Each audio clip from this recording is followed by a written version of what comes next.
very much for leaving a very strong message of having continued globalization strategy. I think it is a very opportune time since this year marks the 10th anniversary of our currency crisis. I suppose that there are downsides in the globalization. However, there are more beneficial aspects to the globalization. For that reason, Professor Krueger left the message of continued globalization. I think we have very good examples in our neighbors, two contrasting cases of globalization and the globalization. That is North Korea and China. China made 10 years strenuous effort to join WTO and is prospering now. And North Korea is totally blocked from the outside world. It's against globalization. So almost 3 to 5% of population starved to death in the last decade. So this is two contrasting cases, and I think if you ask to choose which alternative, I'm sure this is a very clear, we have a clear answer. Well, with this, I think this general framework of thinking about globalization, I'm sure there are questions and comments on this very issue, particularly in the Korean context. If you have any questions or comments, please raise your hand or submit the questionnaire sheets.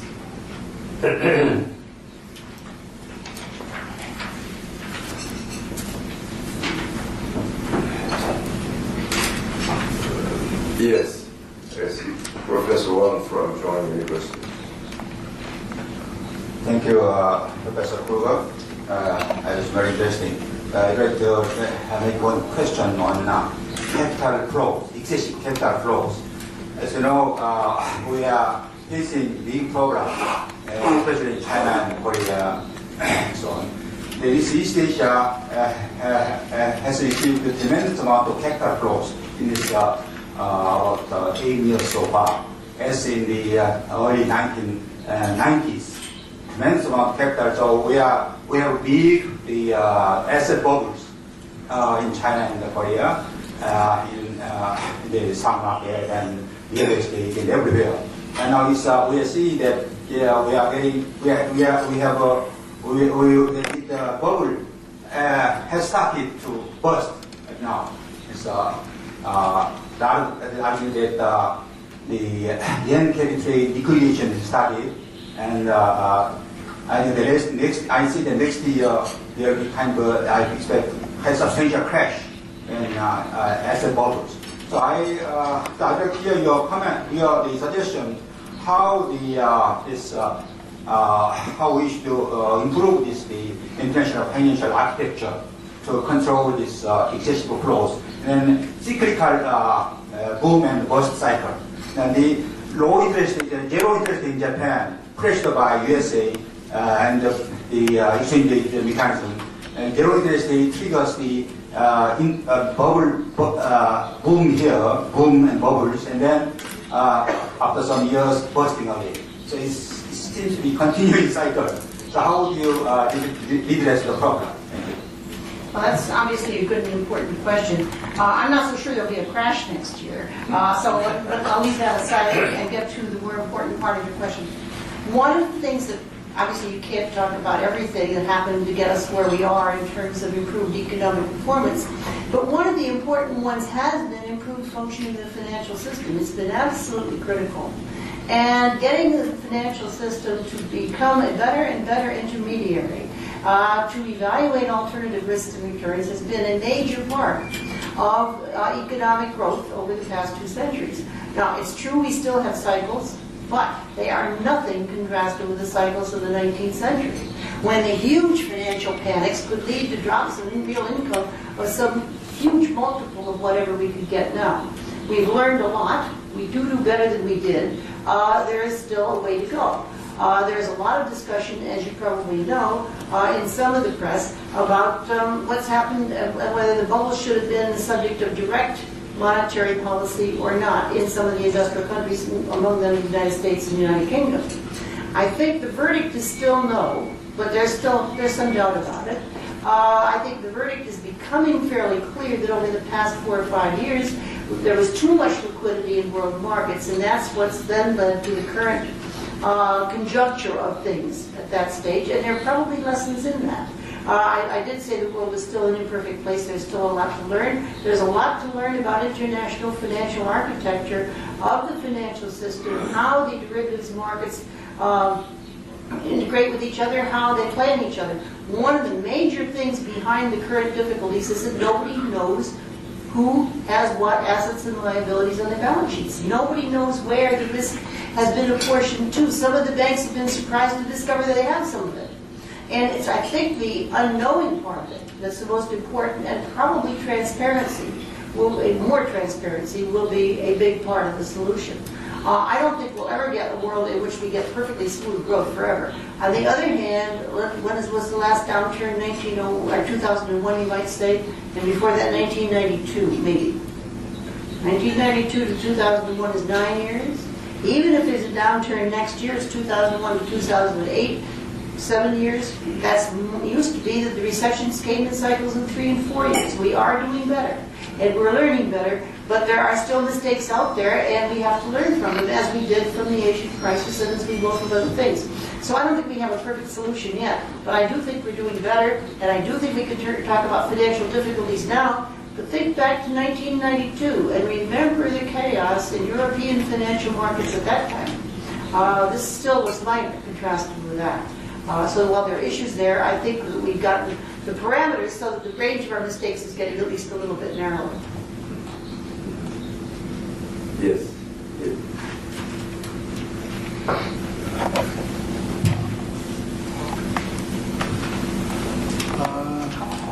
Professor Krueger, can I address you as a professor? Nice to see you again. Thank you for your timely, hopeful, and informative presentation. Allow me to ask you a general and simple question. Will Korea be able to achieve successful globalization within early part of the 21st century, in your view? And if so, how soon and to what extent? My last question is, will Korea's success of globalization achieve rapid and drastic Korea's economic development and increased trade volume, which will guarantee and benefit well-being of its people? Well, the record in Korea so far is very good, as you know. Policymakers in Korea, in my judgment, have been very pragmatic and responded much more quickly than in many other countries when they perceive that things aren't going as well as they should. I think the Korean people seem to have some kind of a pragmatic sense that people in some other countries don't have, perhaps to the same degree.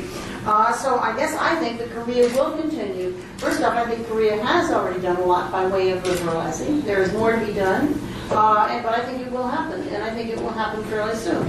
Will Korea be successful? Well, Korea is already successful, and I believe that success will continue. Korea is already regarded as a rich country internationally. People have forgotten that Korea used to be very poor. And when you tell people what the relativities were, I don't mean Koreans, but when you tell Americans what the relativities were per capita incomes in the 1950s and 1960s, they just don't believe it. Korea has had such huge successes. One of the stories. So I think that the lessons from that, the fact that the opening up of the economy has been so critical, is a lesson that has been learned. There are, for all of us, geopolitical kinds of uncertainties that could make life difficult. There's no doubt about that. But short of that, it seems to me that things can go forward in Korea, and will, not necessarily completely smoothly. There will be periods when things go more rapidly and when they go more slowly. I would hope to see much more movement on the capital account side fairly shortly, because I think that's coming to be an interesting and important issue for Korea. Okay. Yes, Dr. Hyun. Professor Krueger, since I belong to the Korea International Trade Association, I'm very strong supporter of globalization and free trade. But from the devil's advocate, I'd like this question. There are some findings that globalization might aggravate income distribution or some gap of the income distribution, so-called bipolarization or something like that. So what do you think about that in some countries that even globalization continues, but there are some income gaps might be aggravated or something like that. So will you make some comments? Yeah. Well, first off, there's a lot of good work been done on that. My economists in a lot of countries. And I think there's pretty strong agreement, almost 100%, not quite, but pretty strong agreement, that most of what's happened to within country income distributions has been a function more of technical change than of globalization per se. But the kind of technical change we've had over the past 30 or 40 years has increased the demand for skilled workers of various kinds, high-tech, electronics technicians, and so on, and has decreased the demand for relatively less skilled workers. Bank clerks almost no longer exist. It used to be that many of them sat in back rooms, adding things up and so on, and of course all that's been taken over, as have many other functions of that kind, so the people with what used to be a reasonable, what we would call high school degree, used to be able to take those kinds of jobs. Those jobs are much scarcer now. Now, there are several parts to the policy answer. One part, quite clearly, and it's certainly true in the United States, is that the rate at which the population improves its educational attainment and qualifications has to increase. There was an interesting study done about 15 years ago, I don't know if it's been updated, in which people looked at what had happened to relative incomes of skilled and unskilled workers in Canada and in the United States, and what had happened to relative educational attainments in the two. And in the United States, the relative skilled to unskilled had gone up, so there was increasing gap there.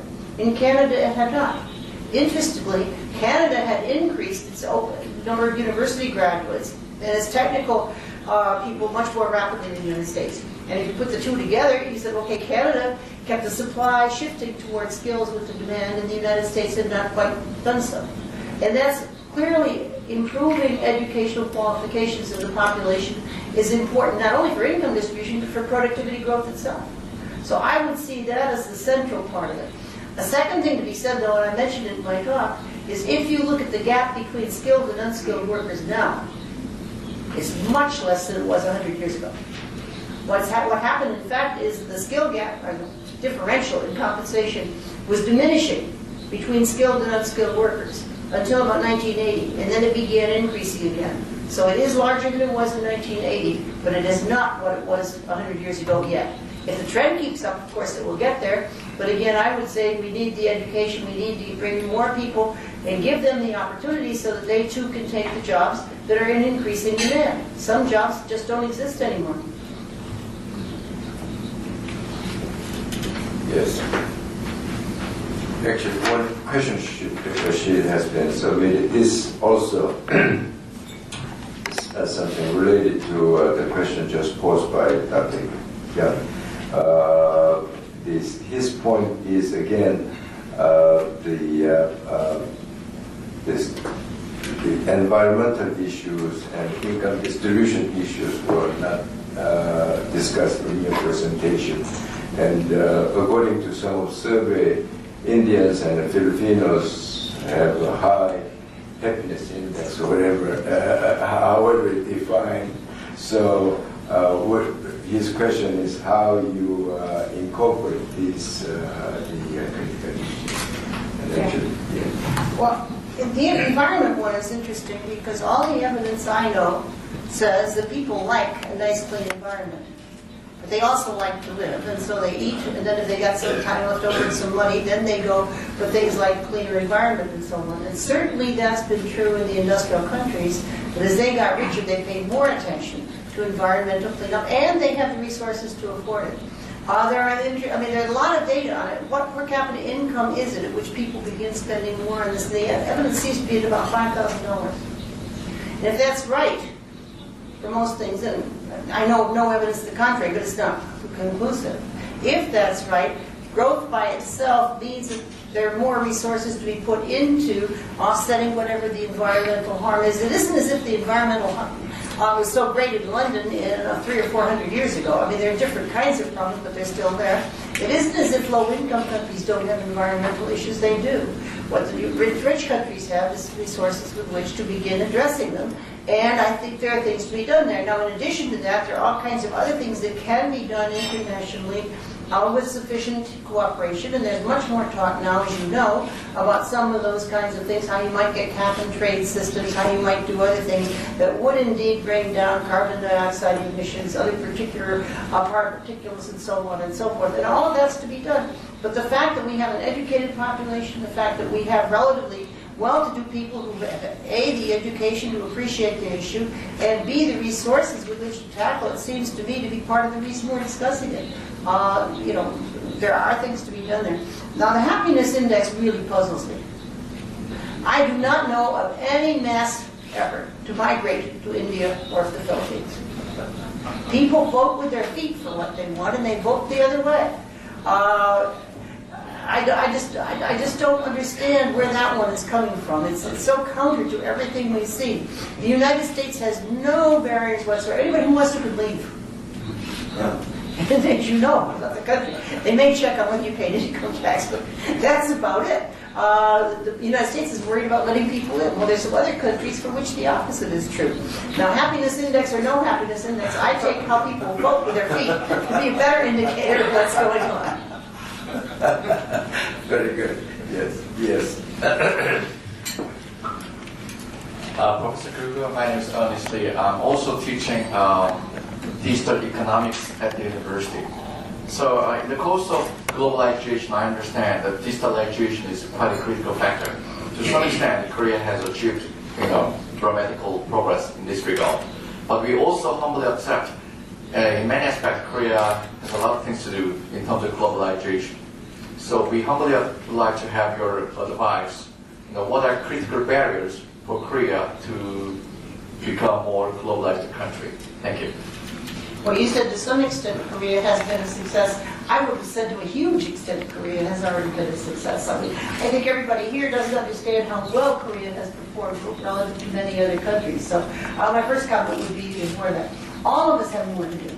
We were discussing a minute ago the financial issues. So that's something that's a challenge for the United States. I think the next 5 years are going to see an outpouring of, no matter what the outcome of the subprime thing is, we're going to see an outpouring of postmortems, of people looking at what happened, trying to understand it, same as we did for the Asian crisis.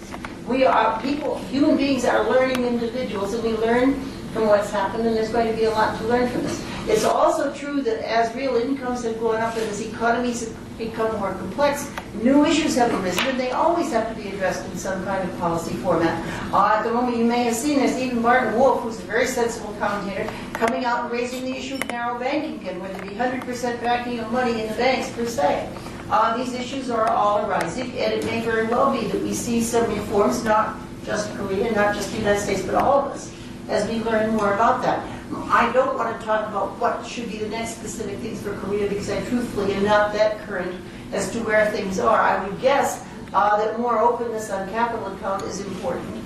And that, from what I've seen, and this is a very vague impression, the World Bank has this wonderful little publication, which is only impressionistic, but it really is interesting, called Doing Business In, and it has one each year. To my surprise, Korea does not come out as well in that as it should. It's generally ranked somewhere between 20 and 30. Well, I would have thought that for Korea, given what it's doing, getting some of those permissions and so on, and the barriers in the labor market and other things, so that it was a more flexible economy, would be important going forward. Yeah. By the way, yesterday, I think most of you have read the piece in the newspapers and the TV broadcasting. A.C. Kearney also published the FDI environment. Korea ranked, I think, 28th.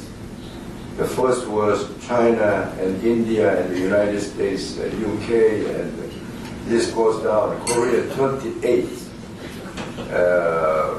In fact, FDI last year was reduced, and I think we can do better. And I think that's what, on absolute standard, we are doing great compared to other countries. But I think if you take Korea as its own perspective, I think we can do better, and by improving our business environment. Yes, it is reported. Thank you for your speech. I'm a reporter from Johannesburg. I have two questions. I agree that Korea needs to continue globalization. As you mentioned that there are disadvantaged industries, for example, agriculture in Korea.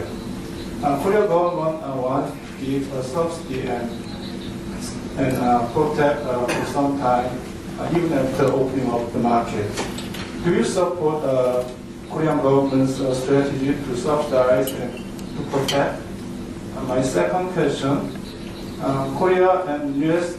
agreed FTA, but there is strong resistance in U.S. Congress. How can Korea finish FTA with the U.S.? Those are both good questions, too. I think the lesson we are learning generally is the governments are very bad at deciding which industries they should support.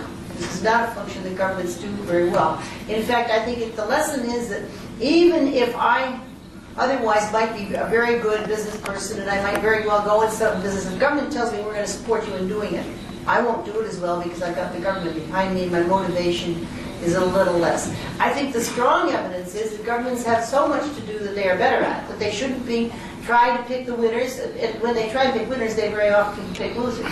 Not always. I mean, even if you try and pick 100 winners, you're bound to get one right just by chance. So it's not universal, but on the other hand, the record is not good.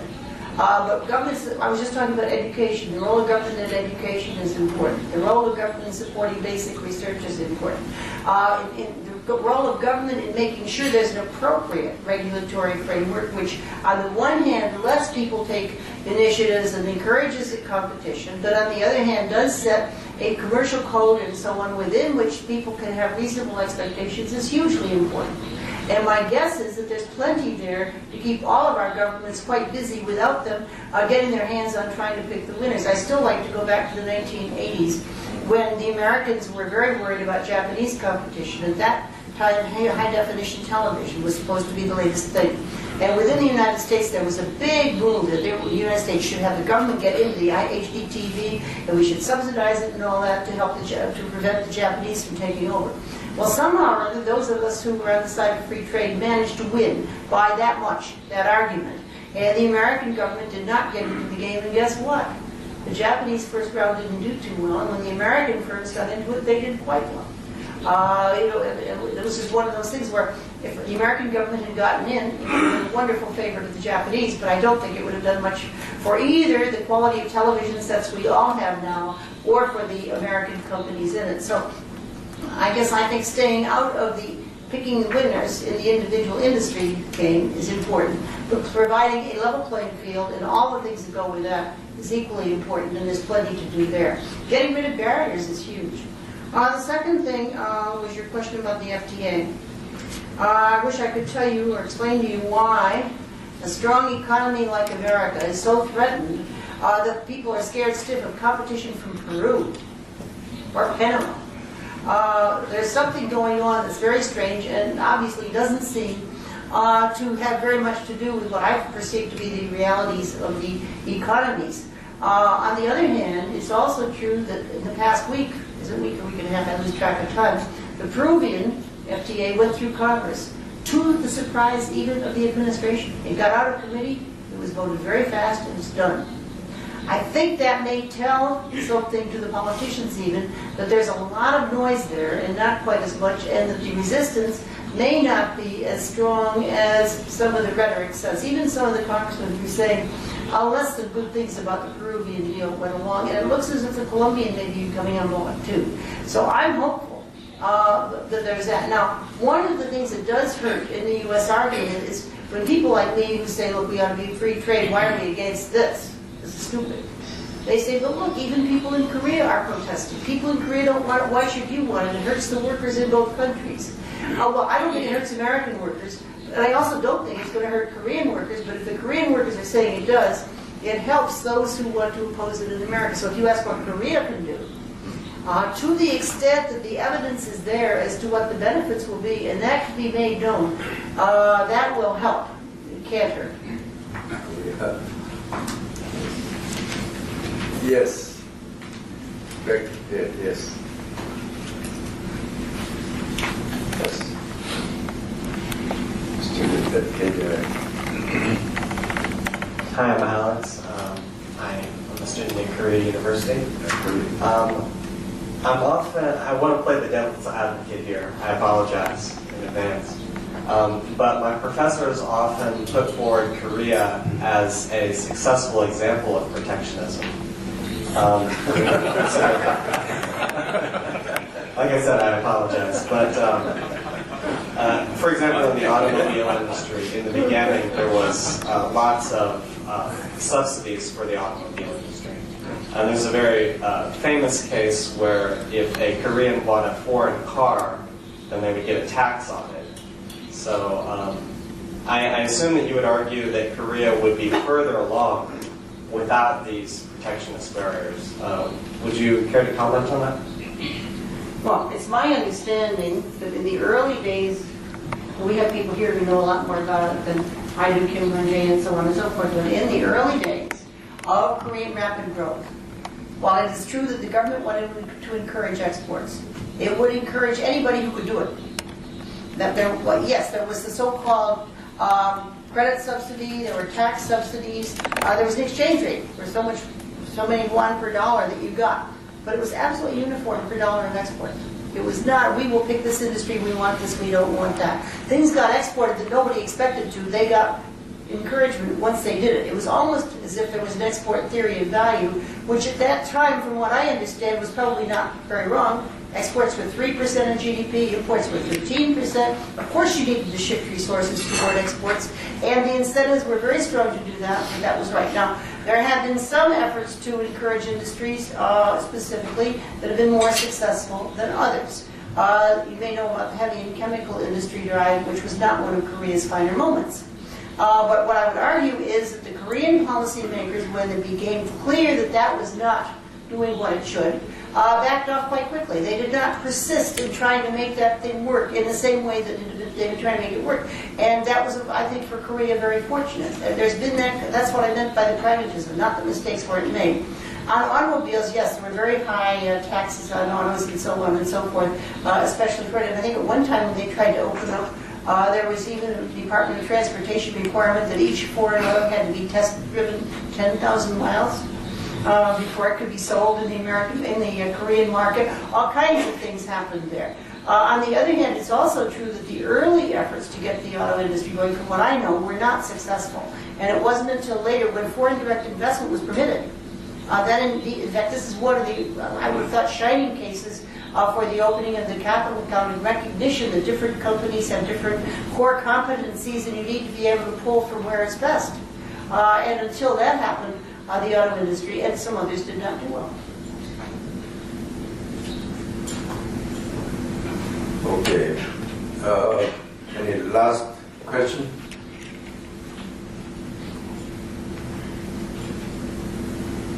Yeah. Dr. Lee, yes, will be the last question.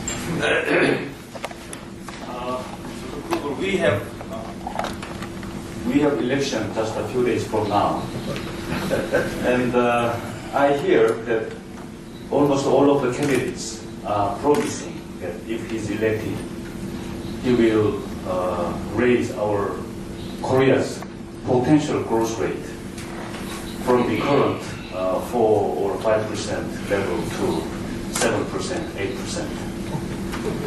And many economists, as far as I know, are not quite be assured about his promise. But personally, I think there are ample room for Korea, that we can do better than now. And you have been watching and analyzing Korean economy for the past several decades. So you know about Korean economy quite well. So what is your view as an economist about this issue? Well, I don't think the potential growth rate would go up, so to speak, automatically by itself. But I can imagine a government really committed to trying to do things to improve the functioning of the economy that could make a difference. I already mentioned the labor market. It is my impression that the divided labor market in Korea is a pretty strong drag on reallocation of resources where they go. And the United States is one of the biggest economies in the world. And yet, I still think that its flexibility of its labor market is a very important strength. For smaller economies, it's even more important. If you want to grow rapidly, you've got to release resources from somewhere to somewhere else. And it's my understanding you've got a fair amount of youth unemployment, which is, of course, very unfortunate because that's when they should be getting the training and all that. And if they can't get jobs, they can't do it. And again, I would guess that some of the restrictions and some of the, what it takes to get into formal employment and so on are part of what's responsible there. As I said, I've also been surprised at how many regulations are still there that has Korea doing less well than it might in some of the doing business indices, and I would guess that some streamlining of that would make a difference. Again, on capital account, I think there's still some room for opening up, and my guess is there'd be pretty significant economies there. And if a government were really determined to go after that much of an increase in the potential growth rate, I think they'd have to go pretty wholeheartedly and pretty quickly at removing some of these bottlenecks. Earlier on, when Korea was very poor, there really was an all-out, we want growth. And there really was a willingness to identify the bottlenecks and move directly on those. My sense is that there's still some of that, but there are now a lot of other things that people think are important too. And some of the things that might accelerate the growth rate have not come to the forefront as they might. My guess is the hard one, but the important one is labor, although what about agriculture? I think there's still some huge inefficiencies there that are hurting Korea both domestically and Korea's bargaining position on trade issues internationally, which again hurts the growth rate. So I think there's a lot there, but it would be micro, it would be labor markets, it would be that kind of thing that would be where the real action could be. Yeah, thank you very much. Thank you very much. I think, if you have more very serious institutional reforms and bring in more competition, Professor Krueger thinks we can increase growth potential substantially. I agree with her, and I think we can do it, and I hope that will happen in the next 5 years. Okay, with this we have to end the forum here. I appreciate very much for presenting, giving us a very illuminating view on the globalization. And I'm sure we can draw many implications out of her presentation. And she has to go back to the States this afternoon. And she might have about an hour trip to the museum. But anyway, I appreciate very much, and I hope we'll have another opportunity to bring her back in the near future. Thank you very much.